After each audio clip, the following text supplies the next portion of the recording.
qué digo esto? Y lo destaco: la firmeza, la convicción de enfrentamiento al autoritarismo de Perón en ese momento, porque la primera presidencia de Perón fue un gobierno autoritario, había persecución de los opositores, etc. De eso sabe Balbín, por ejemplo. Así que creo que se lleva el nombre de un ilustre argentino que fue Moisés Reyes, y nosotros tenemos que ser fieles a esos ejemplos de la historia y enfrentar a los enemigos de la democracia con todas nuestras armas dentro de la ley y dentro de la Constitución.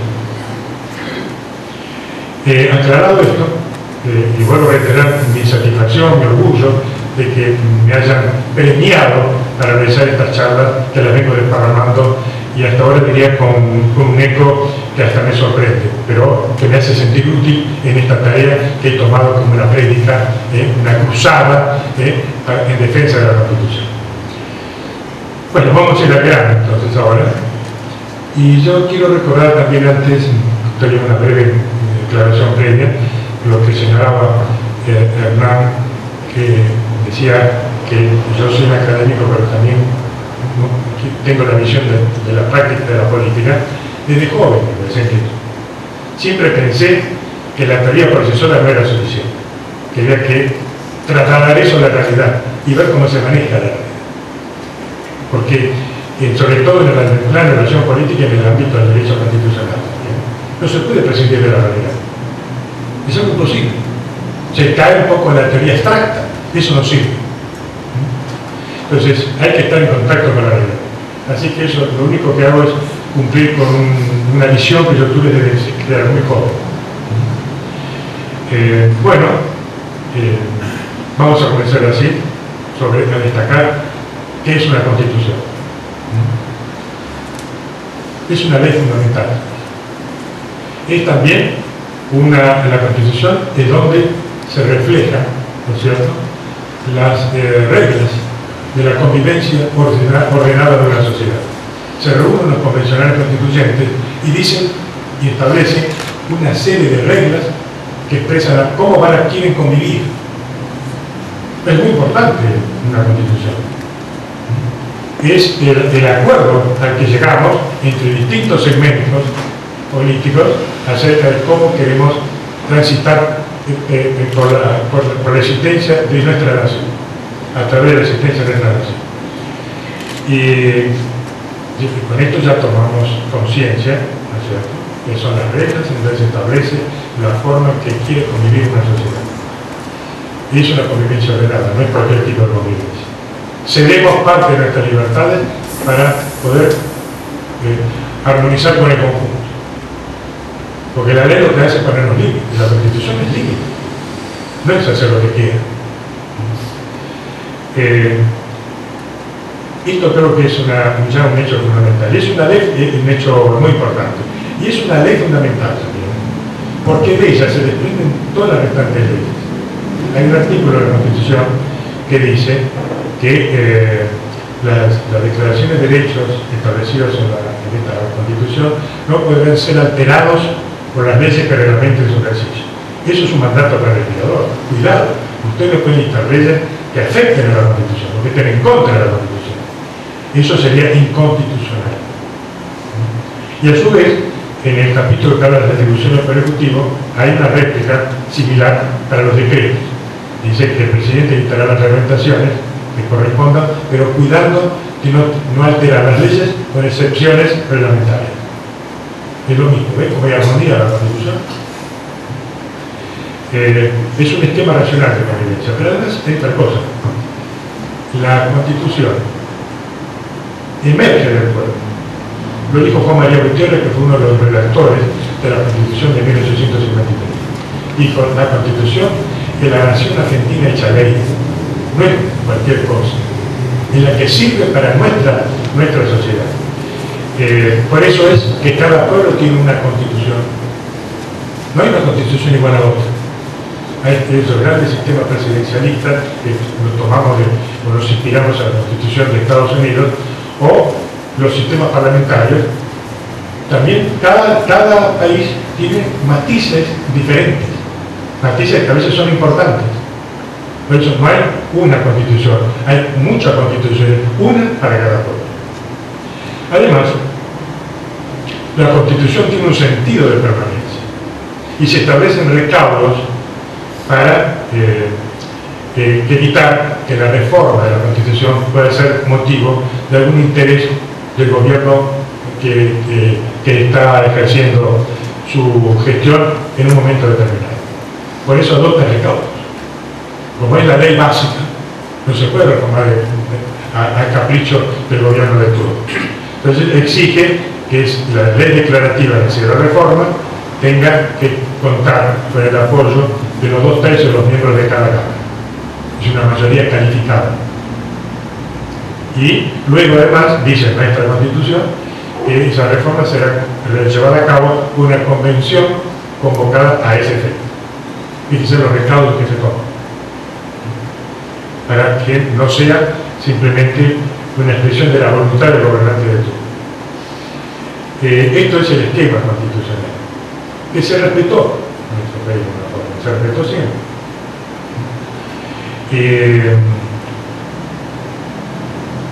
Queremos también señalar que el sentido de permanencia en la Constitución no significa inmutabilidad. La Constitución puede ser reformada, lo dice la Constitución, en todo en parte dice. ¿Para qué? Para adaptar la Constitución a la evolución. Entonces, la Constitución no es un corsé que se impone a una sociedad, a una realidad, para siempre. Puede cambiar. Cuando cambian las circunstancias puede reformarse la Constitución. Por eso está previsto la reforma. Y la gran diferencia entre el constitucionalismo democrático y la monarquía absolutista es que la monarquía absolutista pretendía instaurar un orden permanente, jerárquico, inmutable y para siempre, cuyo principio de legitimidad es decir, ¿por qué obedezco al monarca? Porque es el hijo del anterior monarca. La vía hereditaria era el principio de legitimidad. Todo eso es modificado totalmente por el constitucionalismo democrático. Transforma al que era el vasallo, ¿no es cierto?, que no podía intervenir para nada en la política, era un ausente de la política, lo transforma en un ciudadano. Y el ciudadano elige las autoridades. Es un punto fundamental de transformación. Y eso fue producto de la lucha del liberalismo. El liberalismo puso a la libertad por encima de todo. Y hay dos cosas por las cuales se derramó mucha sangre en la historia de la humanidad: por la libertad y por la justicia. Fíjense que siempre que ocurre un episodio, lo que se reclama es justicia. Es algo innato, está dentro nuestro. Y sí, que ya tenemos una idea más o menos de lo que es la Constitución y la importancia, el sentido profundo de la Constitución. ¿Cuál es el sentido profundo? Establecer la supremacía del gobierno de la ley por sobre el gobierno de la persona. Lo dijo un famoso juez de Estados Unidos en una sentencia del año 1803. El sistema político de Estados Unidos consiste en que predomina el gobierno de la ley por sobre el de las personas. ¿Y saben ustedes que nuestro constituyente en 1853, cuando clausura en sus sesiones, el 7 de marzo de 1854, dirigió un manifiesto al pueblo de la República? Y terminó ese manifiesto con una frase que a lo mejor ustedes algunos me lo llevan, pero que no saben que está de allí, que viene de allí. Dice: los pueblos se unifican postrándose ante la ley, porque así se libran de arrodillarse ante los tiranos. Su mandato electoral de nuestro constituyente quisieron hacer prevalecer la libertad por encima de la prepotencia del gobernante. Esto es un cambio sustancial, cualitativo. Entonces a veces yo no entiendo este ataque al liberalismo. Se le debemos nada menos que eso al liberalismo. Por supuesto, vamos a hacer que el liberalismo tuvo un defecto. ¿Cuál fue? Se quedaba, se detenía en los derechos individuales. La libertad de comerciar, de transitar, de enseñar y aprender, de publicar las ideas por la prensa, sin censura previa, etc. Eran facultades de hacer. Yo tengo el derecho a hacer tal cosa, pero bajo ese liberalismo individualista, que hizo algo muy importante, pero que también generó que era un Estado prescindente de la marcha de la economía y de las necesidades sociales. Era prescindente, no se metía. Y eso trajo muchos excesos, que fueron observados por Federico Engels y Carlos Marx. Y analizaron esa situación, y Federico Engels tuvo muy en cuenta la explotación de los obreros, particularmente en la industria textil, que era una industria muy dinámica, muy importante en el siglo XVIII. Y la observaron la explotación de los obreros. Y allí cuando viene la expresión del trabajo de Engels y Carlos Marx denunciaron esa situación. Y allá a mediados del siglo XIX, 1848, se produce una revolución bajo la influencia de estos principios reformistas de tipo socialista, y le encomendaron a Engels y a Karl Marx que escribieran un manifiesto, que fue el manifiesto comunista muy famoso, donde allí Karl Marx y Federico Engels lo que plantea es el antagonismo entre el capitalismo y los sectores obreros. Y tiene un final que dice que en esta lucha, los obreros, planteando la destrucción del capitalismo, en esta lucha, los obreros no tienen nada más que perder las cadenas. Fue una expresión muy fuerte que desencadenó también el enfrentamiento del sistema socialista, o en este caso comunista, contra el capitalismo y el liberalismo. Pero, digamos, a fines del siglo XIX, aparece una tendencia disidente dentro de ese socialismo, que fue el socialismo reformista, cuyo precursor fue un alemán, también Eduardo Bernstein. Él observaba también que en Inglaterra, si bien es cierto que existía esa explotación, también surgía una clase media que hacía de colchón entre la pobreza y la riqueza. Entonces, él allí plantea la posibilidad de reformar el sistema dentro del sistema. Es decir, no era necesario batirlo, se lo podía reformar. Bueno, bajo esa imagen, bajo esa convicción, se produjeron muchísimas reformas sociales de gran importancia. Entre nosotros, por ejemplo, el descanso dominical a principios del siglo XX. Luego, también muchos gremios comenzaron a lograr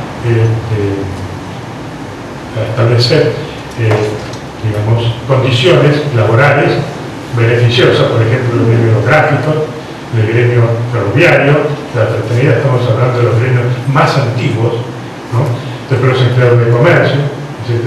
Desde la década del 30 lograron una reforma del Código de Comercio muy favorable, se consagró en las vacaciones pagas, el preaviso, la indemnización por antigüedad, y no se podía despedir, pero con causa, en ese caso no era necesario indemnizar, pero sin justa causa tenía que pagar esa indemnización. Eso es un límite a la discrecionalidad del empresario. Entonces se hizo mucho antes del advenimiento también de Perón, se hizo mucho. Bajo esa constitución de 1853, nunca hubo inconvenientes en sancionar esa legislación. Así que nuestra constitución, además, no tiene una ideología rígida, tiene un principio, un fondo liberal, pero flexible, abierto.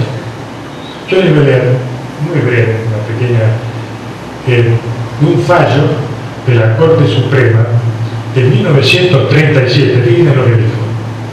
Su interpretación auténtica de la Constitución no puede olvidar los antecedentes que hicieron de ella una creación viva, impregnada de la realidad argentina, a fin de que dentro su elasticidad y generalidad le impide envejecer con el cambio de ideas, crecimiento o distribución de intereses, siga siendo el instrumento de la ordenación política y moral de la nación. Quiere decir que también la interpretación que hacen los jueces de la Constitución y de las leyes pueden también adaptar la norma a los cambios. Es decir, hay entonces una posible reforma de la Constitución y también a través de la interpretación adecuar la norma sin necesidad de modificar la Constitución.